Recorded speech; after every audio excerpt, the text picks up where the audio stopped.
Zee Marathi, चर्चाही होणारच.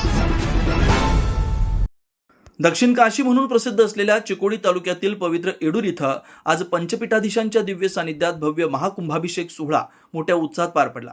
सुमारे 5,000 सुवासिनींनी कृष्णा नदीतून 5,000 कुंभ डोक्यावर घेऊन गावातील प्रमुख रस्त्यांवरून मिरवणूक काढत श्री वीरभद्रेश्वर मंदिरातील नूतन बांधलेल्या राजगोपुरांवर कुंभाभिषेक केला.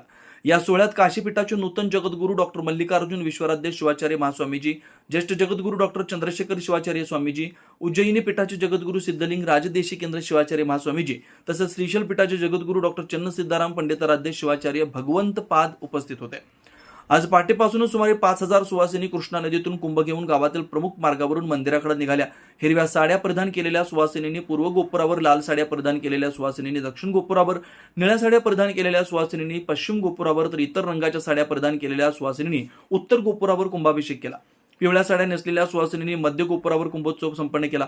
सकाळी 8 वाजता सुरू झालेला कुंभोत्सव दुपारी 3 वाजेपर्यंत मोठ्या भक्तिभावात व उत्साहात पार पडला.